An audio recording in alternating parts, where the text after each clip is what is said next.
Deep in the South Atlantic, far from the bustling cities of Europe or South America, the Falkland Islands stand as a remote British overseas territory, windswept, rugged, and teeming with wildlife.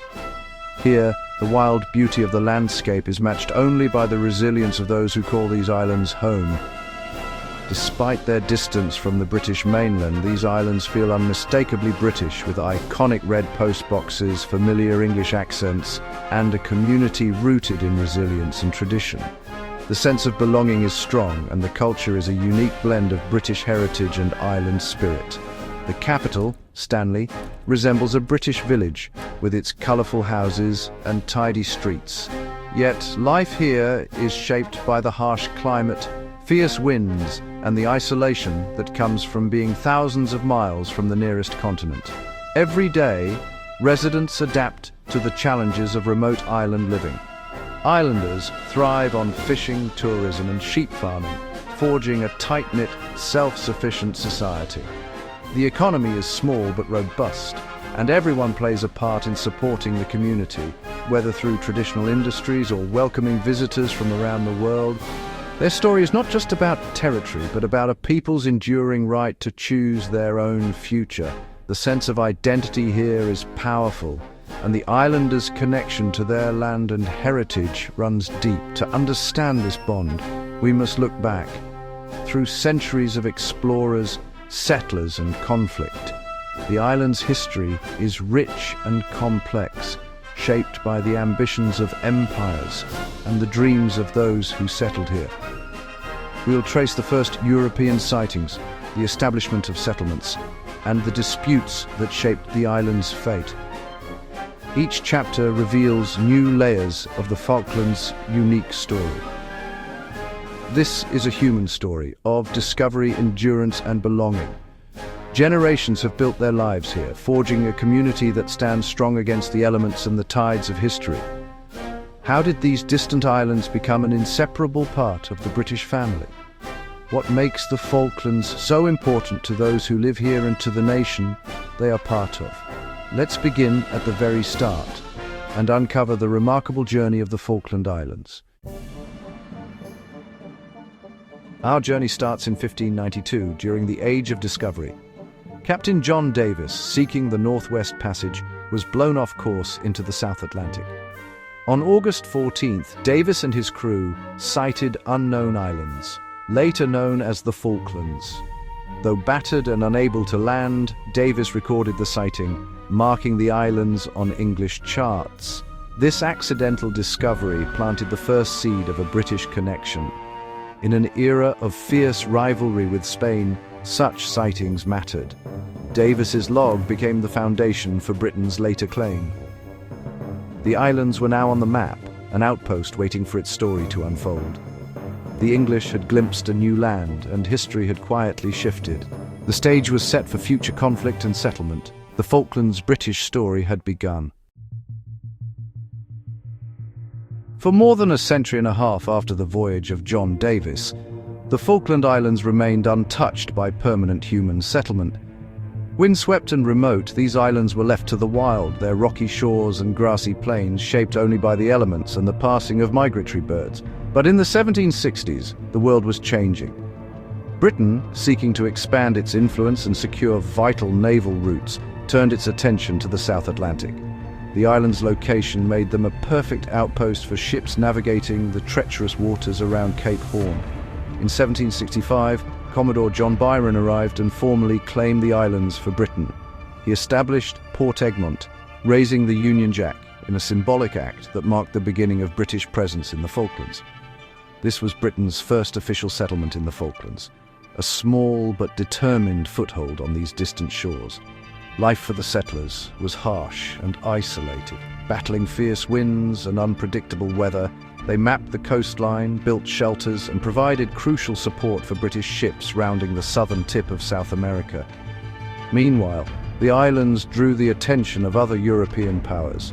The French, and soon after the Spanish, established rival settlements on East Falkland, each raising their own flags and laying claim to the land. Inevitably, tensions escalated.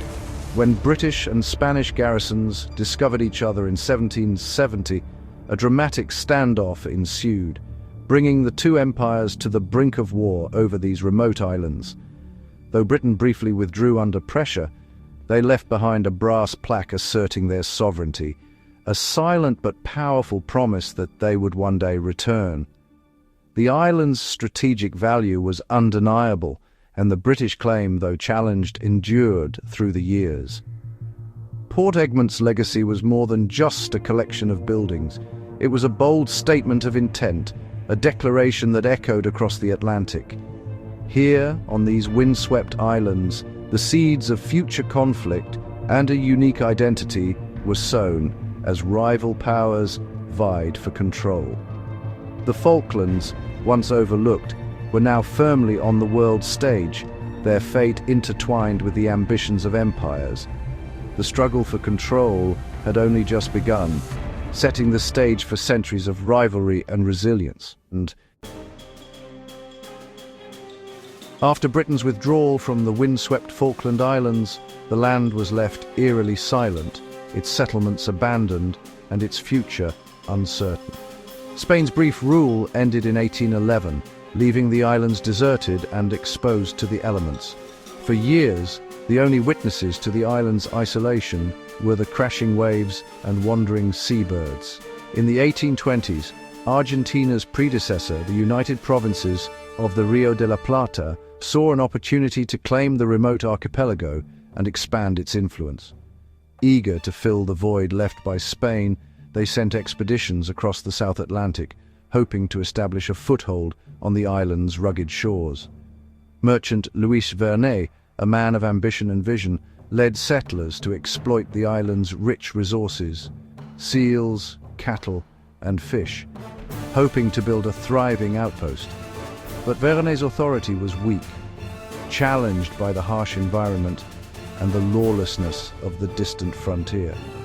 When Vernet seized American sealing ships in 1831, hoping to enforce his control, he unwittingly provoked a powerful response from the United States. The USS Lexington arrived, destroying Vernet's fragile settlement and plunging the colony into chaos and fear. Attempts to restore order failed. Argentine soldiers mutinied, supplies dwindled, and the colony collapsed into violence and confusion. By 1833, the Argentine experiment was over, its flag lowered, and its people scattered. The islands were left in disarray, their fate hanging in the balance as the world watched from afar. Internal strife, poor leadership, and foreign miscalculation doomed Vernet's venture before it could truly take root. The stage was set for Britain's return, as the island's strategic value became clear once more. The Falklands' future would be decided not by failed colonies, but by enduring claims and the ambitions of powerful nations.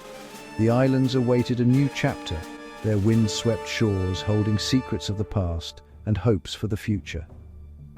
Soon the British would reassert control, forever altering the destiny of the Falkland Islands.